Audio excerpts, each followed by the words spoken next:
जय हिंद दोस्तों, वंदे मातरम। पिछले 2 से 3 महीनों में या यूं कहें इस साल भर से ही ट्विटर काफ़ी ज़्यादा चर्चाओं में है और चर्चाओं में रहने का कारण बिल्कुल भी ठीक नहीं है। दरअसल जिस तरीके से इन लोगों ने कुछ काम किए हैं पिछले कुछ समय में, जिसमें कि भारत की सरकार ने जो भी कुछ नए आईटी नियम बनाए हैं जिनके के तहत सभी सोशल मीडिया कंपनीज़ को कुछ एक चीज़ें फॉलो करनी पड़ेंगी, जिसमें कि ग्रीवेंस ऑफिसर की नियुक्ति भी शामिल है। अगर हम आज की डेट में बात करें तो हमारे पास ऐसा कोई साधन नहीं था जिससे कि हम इन सोशल मीडिया कंपनीज़ में कंप्लेंट कर सकें।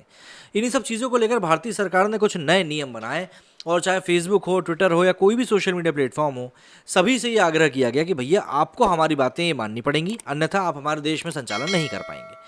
बाकी सभी सोशल मीडिया कंपनी ने तो सब कुछ मतलब अधिकतर लॉज मान लिए थे, पर ट्विटर आज भी अड़ा हुआ था।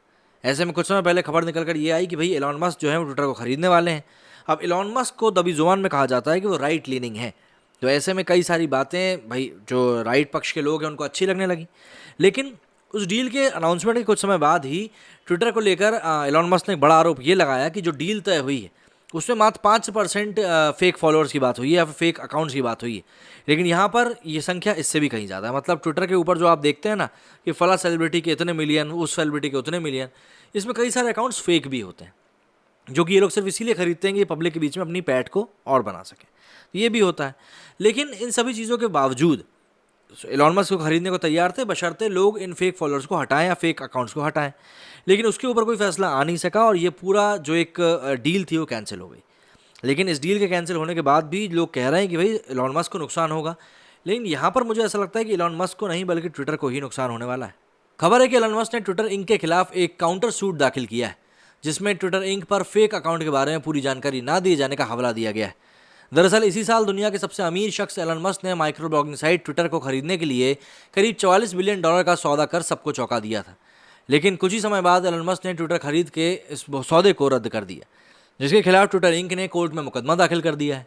और $44 बिलियन के सौदे को रद्द करने पर टेस्ला के सीईओ से माइक्रो ब्लॉगिंग प्लेटफॉर्म ने टर्मिनेशन शुल्क में $1 अरब की मांग भी कर डाली है, क्योंकि अमेरिकी कानूनों के हिसाब से एलन मस्क का सौदा रद्द करने पर ट्विटर पर $1 अरब चुकाने होंगे और मस्क ने इसी के खिलाफ कोर्ट में काउंटर सूट लगाया है।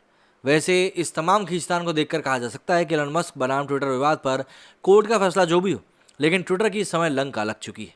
कैसे? तो फेक अकाउंट के फेर में ट्विटर इस समय फंस चुका है।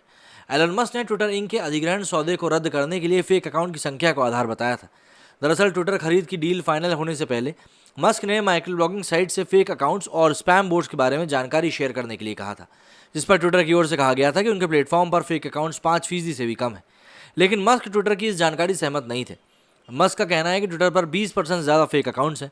ट्विटर को इन आरोपों से दुनिया भर में आलोचना झेलनी पड़ी थी, क्योंकि ट्विटर को सोशल मीडिया प्लेटफॉर्म की भीड़ में सबसे ज़्यादा विश्वसनीय माना जाता है। मस्क ने ट्विटर खरीद सौदे से पहले खुद को फ्री स्पीच एब्सोल्यूटिस्ट के तौर पर पेश किया था। मस्क ने ट्विटर द्वारा पूर्व अमेरिकी राष्ट्रपति डोनाल्ड ट्रंप के अकाउंट पर आजीवन प्रतिबंध लगाने के फैसले को भी मनमाना करार दिया था। मस्क ने ट्विटर की कंटेंट मॉडरेटरी पॉलिसी को फ्री स्पीच के खिलाफ बताया था। मस्क ने खुले तौर पर कहा था कि ट्विटर की पॉलिसी फीचर और एल्गोरिदम दक्षिणपंथी विचारों के खिलाफ ही काम करती है, जबकि वामपंथी विचारधारा वालों के लिए ट्विटर एक स्वर्ग जैसा है।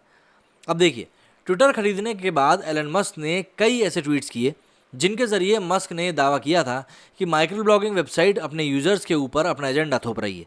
दरअसल ट्विटर के पूर्व सीईओ जैक डॉर्सी घोषित वामपंथी थे और ट्विटर पर वामपंथी एजेंडा चलाने वालों के खिलाफ कार्रवाई की संभावना भी शून्य थी, जबकि दक्षिणपंथी विचारधारा वाले यूजर्स के खिलाफ ट्विटर तेज और कड़ी कार्रवाई करता था। इतना ही नहीं, ट्विटर ने अमेरिका के राष्ट्रपति जो बाइडेन के बेटे के खिलाफ खबर लिखने वाली एक न्यूज़ वेबसाइट का अकाउंट सस्पेंड कर दिया था।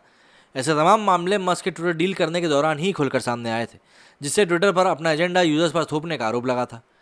अब देखिए, मस्क के ट्विटर इंक को खरीदने की डील पर मुहर लगते ही माइक्रो ब्लॉगिंग वेबसाइट के शेयरों में एक तेजी से देखने के लिए मिली थी। $40 से $45 के बीच झूलता ट्विटर का शेयर भाव अचानक से $50 प्रति शेयर तक पहुंच गया था।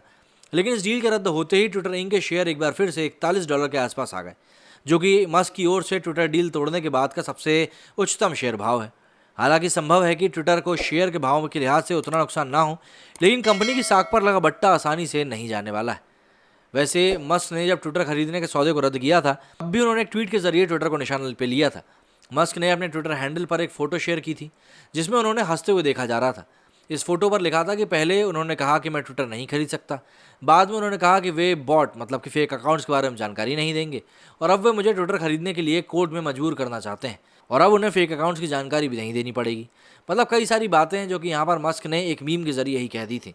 लेकिन बात यही है कि ट्विटर को जो नुकसान अब हो चुका है उसकी भरपाई बहुत मुश्किल से होने वाली है, क्योंकि पैसा तो एक बार फिर भी ये कमा लेंगे, लेकिन जो विश्वसनीयता इन्होंने खोई है उसके ऊपर एक बड़ा सवाल है। मेरे इस वीडियो में फिलहाल इतना ही। जय हिंद, जय भारत।